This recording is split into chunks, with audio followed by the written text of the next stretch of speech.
Okay.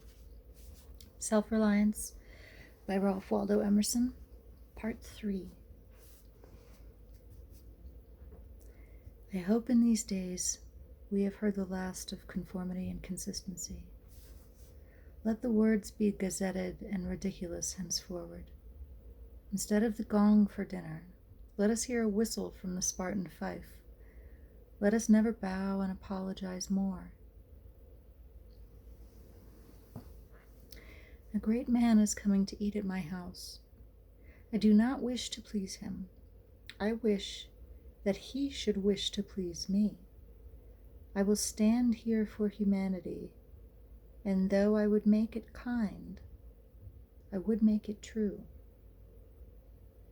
Let us affront and reprimand the smooth mediocrity and squalid contentment of the times, and hurl in the face of custom and trade and office the fact which is the upshot of all history, that there is a great responsible thinker and actor working wherever a man works, that a true man belongs to no other time or place, but is the center of things. Where he is, there is nature. He measures you and all men and all events. Ordinarily, everybody in society reminds us of somewhat else, or of some other person. Character, reality, reminds you of nothing else. It takes place of the whole creation. The man must be so much that he must make all circumstances indifferent. Every true man is a cause, a country, and an age. Requires infinite spaces and numbers and time fully to accomplish his design, and posterity seem to follow his steps as a train of clients. A man Caesar is born, and for ages after we have the Roman Empire.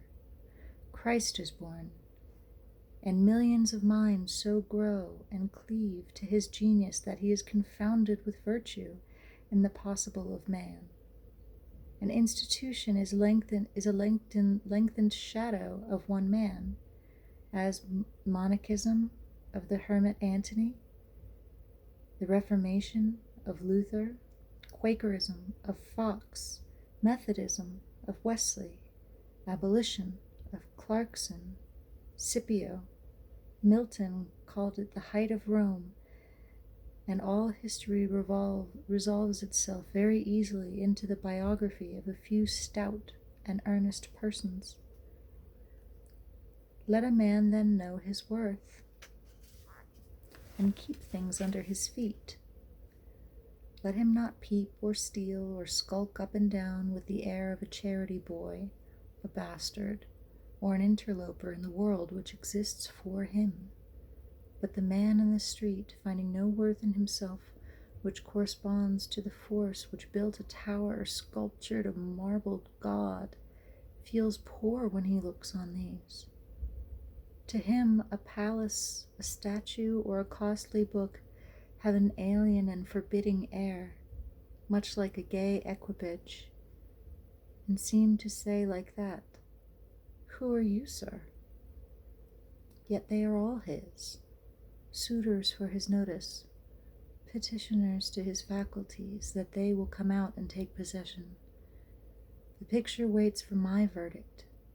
It is not to command me, but I am to settle its claims to praise. That popular fable of the sot who was picked up dead drunk in the street, carried to the Duke's house, washed and dressed and laid in the Duke's bed, and on his waking, treated with all obsequious ceremony like the Duke, and assured that he had been insane, owes its popularity to the fact that it symbolizes so well the state of man, who is in the world a sort of sot, but now and then wakes up, exercises his reason, and finds himself a true prince. Our reading is mendicant and sycophantic. In history, our imagination plays us false. Kingdom and lordship, power and estate, are a gaudier vocabulary than private, John and Edward in a small house and common day's work. But the things of life are the same to both. The sum total of both is the same. Why all this deference to Alfred and Scanderbeg and Gustavus? Gustavus? Suppose they were virtuous. Did they wear out virtue? As great a stake depends on your private act today as follows their public and renowned steps.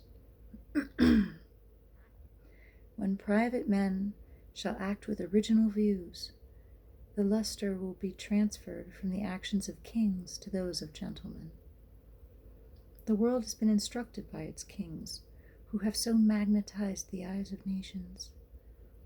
It has been taught by this colossal symbol the mutual reverence that is due from man to man, the joyful loyalty with which men have everywhere suffered the king, the noble, or the great proprietor to walk among them by a law of his own, make his own scale of men and things and reverse theirs,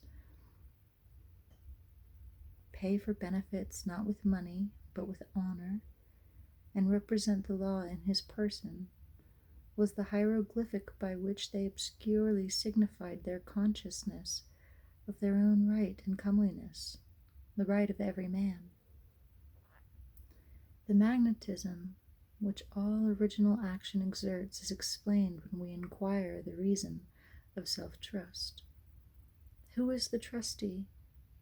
What is the aboriginal self on which the universal reliance may be grounded? What is the nature and power of that science-baffling star, without parallax, without calculable elements, which shoots a ray of beauty even into trivial and impure actions, if the least mark of independence appear? The inquiry leads us to that source, at once the essence of genius, of virtue, of life, which we call spontaneity or instinct. We denote this primary wisdom as intuition, whilst all later teachings are intuitions. In that deep force, the last fact behind which analysis cannot go, all things find their common origin. For the sense of being which in calm hours arises, we know not how, in the soul, is not diverse from things, from space, from light, from time, from man, but one with them, and proceeds obviously from the same source whence their life and being also proceed.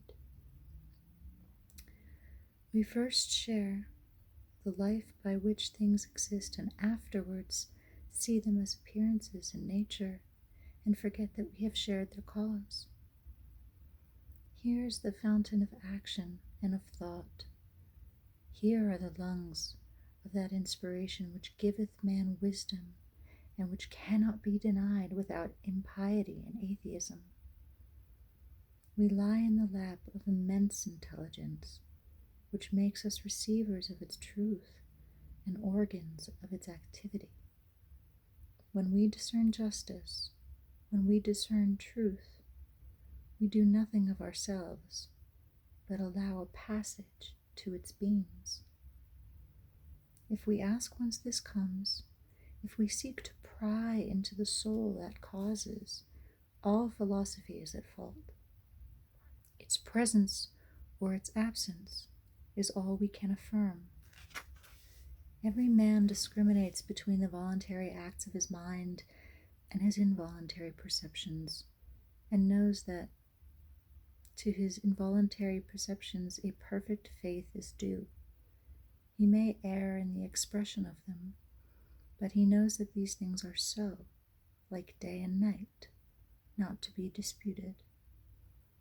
My willful actions and acquisitions are but roving, the idlest reverie, the faintest native emotion, command my curiosity and respect. Thoughtless people contradict as readily the statement of perceptions as of opinions, or rather much more readily, for they do not distinguish between perception and notion. They fancy that I choose to see this or that thing, But perception is not whimsical, but fatal. If I see a trait, my children will see it after me, and in course of time all mankind, although it may chance that no one has seen it before me, for my perception of it is as much a fact as the sun.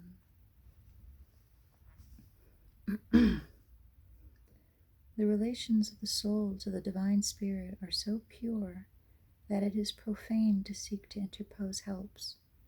It must be that when God speaketh, he should communicate not one thing, but all things, should fill the world with his voice, should scatter forth light, nature, time, souls, from the center of the present thought, and new date and new create the whole. Whenever a mind is simple and receives a divine wisdom, old things pass away. Means, teachers, texts, temples fall. It lives now and absorbs past and future into the present hour. All things are made sacred by relation to it, one as much as another. All things are dissolved to their center by their cause. And in the universal miracle, petty and particular miracles disappear. If therefore a man claims to know and speak of God and carries you backwards to the phraseology of some old moldered nation in another country, in another world, believe him not. Is the acorn better than the oak, which is its fullness and completion? Is the parent better than the child into whom he has cast his ripened being? Whence then this worship of the past? The centuries are conspirators against the sanity and authority of the soul. Time and space are but physiological colors which the eye makes, but the soul is light. Where it is day. Where it was is night. And history is an impertinence and an injury if it may be anything more than a cheerful epilogue or parable of my being and becoming.